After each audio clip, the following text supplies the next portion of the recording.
সুদীর্ঘাঙ্গ গঙ্গা তীরে সমুদ্ভব দয়ালো কীর্তন গ্রাহী ভব স্বামী কলো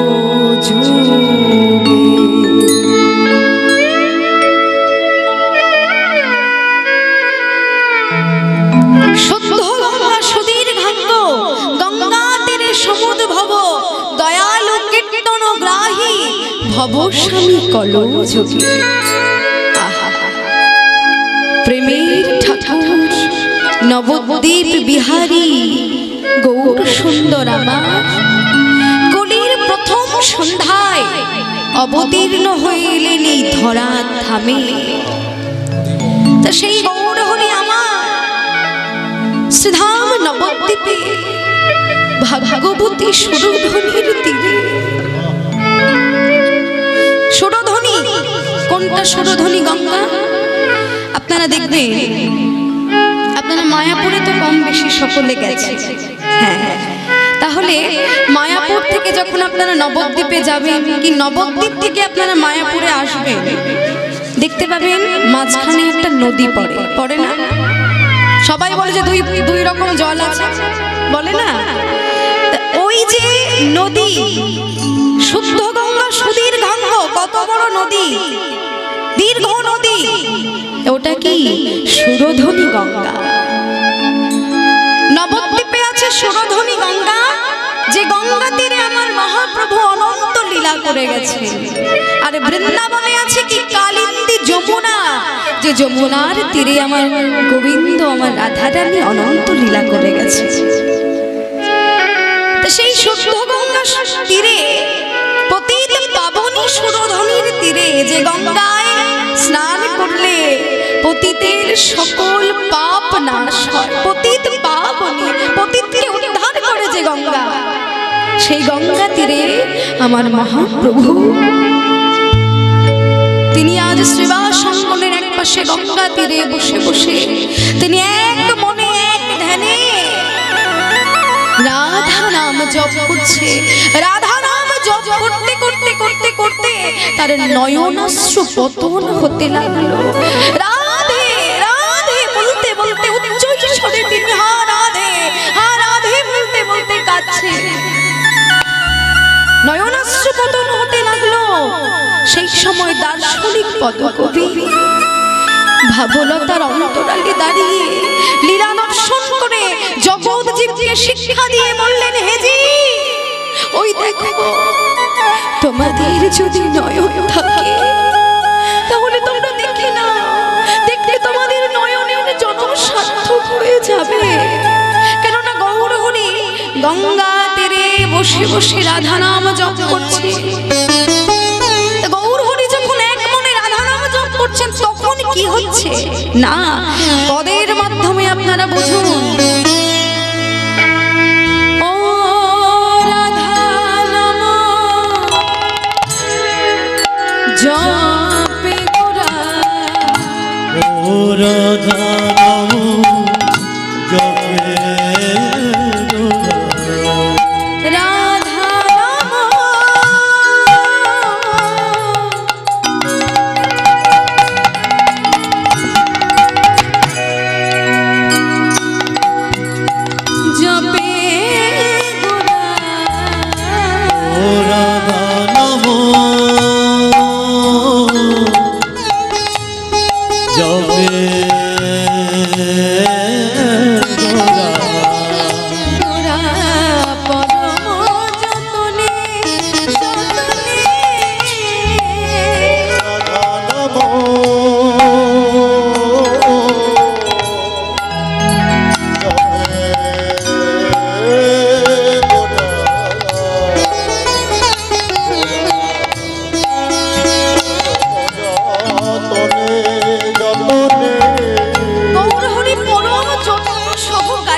আর কত সুর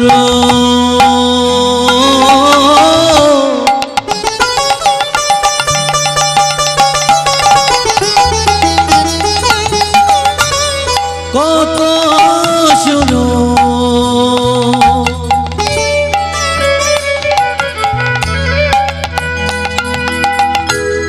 আমার কত সুর ধ্বনি বয়ে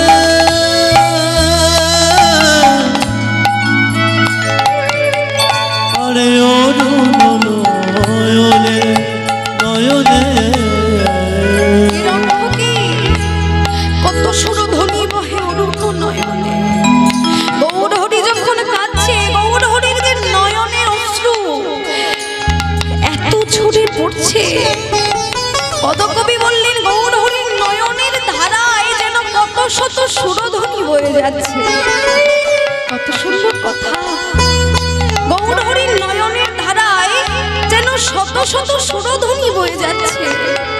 গৌর হরির নয়নের ধারায় ভেসে যে গেল রে, ভেসে যে গেল রে, ভেসে যে গেল রে, ভেসে যে গেল রে, নয়নের ধারায় ধরা ভেসে যে গেল রে, নয়নের ধারায় ধরা ভেসে যে গেল রে, নয়নের ধারায় ধরা ভেসে যে গেল রে। বলি নয়নের ধারায় ধরা, স্বর্গ হতে মন্দাকিনী, নয়নের ধারায় ধরা, নয়নের ধারায় ধরা, নয়নের ধারায় ধরা, নয়নের ধারায় ধরা, ভেসে যে গেল রে, ভেসে যে গেল রে। তাই আজ গৌর হরি আমার ভক্ত গৌরী দাসের কণ্ঠ জড়িয়ে ধরেছে কাঁদতে কাঁদতে। গৌরীদাস, গৌরীদাস, গৌরীদাস, তুমি কি বলতে পারো গৌরীদাস? আমার রাধা কই, রাধা কই, রাধা কই, রাধা আমার রাধা কই, রাধা কই, ও গৌরীদাস বলতে পারো রাধা কই, রাধা বলি ও গৌরী দাস বলতে পারো রাধা কই, রাধা কই, ও গৌরীদাস বলতে পারো রাধা বিনা প্রাণ বাঁচে না। ও গৌরী দাস বলতে পারো, ও গৌরী দাস বলতে পারো, ও গৌরী দাস বলতে পারো, ও গৌরী দাস বলতে পারো রাধা কই, রাধা কই। গৌরীদাস বলো না গৌরীদাস, আমার রাধা কোথায়? আমার রাধাকে তো আমি কোথাও দেখতে পাচ্ছি না। তুমি তো জানো গৌরীদাস, তুমি তো আমার পূর্ব লীলার কথা সবই জানো, কেননা তুমি ছিলে বৃন্দাবন লীলায় আমার মরম সখা সুবল। দেখুন এখানে একটু জিনিস একটু লক্ষ্য করব। গৌর হরি গৌরীদাসকে কণ্ঠে জড়িয়ে ধরে বলছে যে গৌরীদাস, তুমি আমার পূর্ব লীলার কথা সবই জানো। পূর্ব লীলা মানে কি? দাপর যুগের লীলা। দাপর যুগে ভগবান শ্রীকৃষ্ণের মরম সখা, প্রিয় বন্ধু, প্রিয় বন্ধু যাকে বলে, আমাদের তো হাজার বন্ধু থাকে, তার মধ্যে একটি প্রিয় বন্ধু অবশ্যই থাকে, থাকে না? মেয়েদেরও থাকে, ছেলেদেরও থাকে, সবার থাকে। সেই প্রিয় কানাইয়ের প্রিয় বন্ধু হচ্ছে সুবল। সর্বদাই সুবলের সঙ্গে নিজের মনের যত কথা সবকিছুই সুবলের সঙ্গে তিনি বলতেন। তাই বলছে গৌরীদাস, তুমি তো পূরব লীলায় আমার মরম সখা সুবল ছিলে, এবে নদিয়ায় এসে গৌরীদাস নাম ধারণ করেছো। তাই তুমি তো কোনো কিছু, তোমার তো কোনো কিছু অজানা নয়, সবই তো তুমি জানো। তাহলে বলো না আমার রাধা কোথায়? আমার রাধা বিনা যে আমার প্রাণ বাঁচে না। ও গৌরীদাস, তুমি হে মরম সখা পরম সুহৃদ, আমার মনের কথা তোমাকে বিদিত। তুমি তো সকলেই জানো ভাই, আমি নতুন করে তোমায় কিছু বলবো না, শুধু আমায় তুমি একটু বলে দাও যে আমার রাধা কোথায়। দেখুন সুবল, আমরা কি জানলাম? সুবল গৌরীদাস, তাই না? সুবল ছিল দাপর যুগে, আর গৌরীদাস হয়ে এসেছে নদিয়ায়। তাহলে সুবল যদি গৌরীদাস হয়, তাহলে আমার গৌর হরিকে তাকে কি আমরা চিনি? আমার গৌর হরিকে। মায়েরা, গৌর হরিকে দেখেছেন? চেনেন না গৌর হরিকে? লজ্জা পাচ্ছেন? কিসের লজ্জা? আমি আপনাদের মেয়ের মতো না? একদম লজ্জা পাবেন না আমায় দেখে। গৌর হরিকে এই দেখুন, এক নদী নাগরী অন্য নাগরীকে ডেকে বলছে, ও নাগরী, ওই দেখো, তোমরা গৌরকে দেখে চিনতে পারছো না? একবার তোমরা চিনে দেখো, এসেছে ব্রজের বাঁকা। কে তাহলে? গৌর হরি, সেই ব্রজের বাঁকা। এসেছে ব্রজের বাঁকা, কালো সখা দেখবে তোদের সোনার নদী। এসেছে ব্রজের বাঁকা, এসেছে ব্রজের বাঁকা, কালো সখা দেখবি আয় তোদের সোনার নদিয়া। এসেছে ব্রজের বাঁকা, এসেছে ব্রজের বাঁকা, কালো সখা দেখবি আয় তোদের সোনার নদিয়া। এসেছে সোনার নদিয়া।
এসেছে ব্রজের বাঁকা, এসেছে ব্রজের বাঁকা, কালো সখা দেখবি আয় তোদের সোনার নদিয়ায়।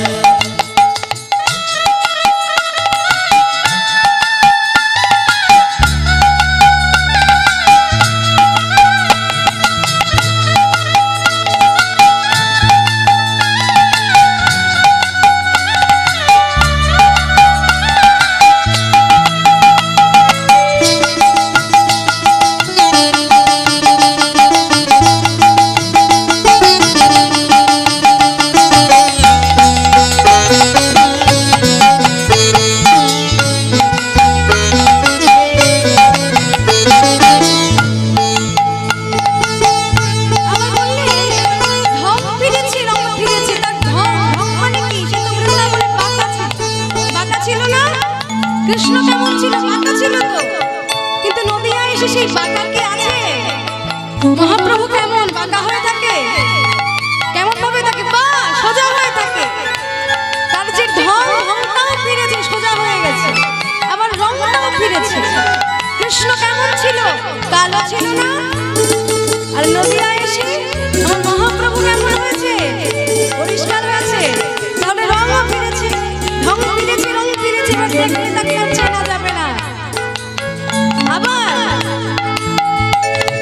কালো বরণ নাই, কালো বরণ নাই, কালো বরণ নাই, তার কালো বরণ নাই। সে কালো বরণ আর নাই। তাহলে কি হলো? কালো বরণ কি হলো? বুঝলো কি করে?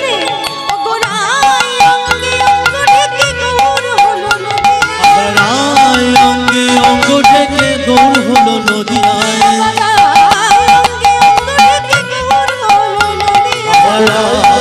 অঙ্গে অঙ্গ ডেকে গৌর হলো নদিয়ায় গৌর হয়েছে সেই সঙ্গে গৌর যখন নৃত্য করে নদিয়ার পথে পথে সেই সঙ্গে আবার কে যোগ দিয়েছে আবার নিত্যানন্দ নিত্যানন্দ আবার নিত্যানন্দ নিত্যানন্দ সঙ্গে করে নেচে নিত্যানন্দ হায় হায় নিত্যানন্দ আনন্দ সঙ্গে করে নেচে নেচে নেচে যায় এসেছে ব্রজের বাবা এসেছে ব্রজের বাবা কালো সখারে এসেছে ব্রজের বাঁকা এসেছে ব্রজের বাঁকা কালো সখা দেখিয়ায় তোদের সোনার নদিয়ায় এসেছে ব্রজের বাবা এসেছে ব্রজের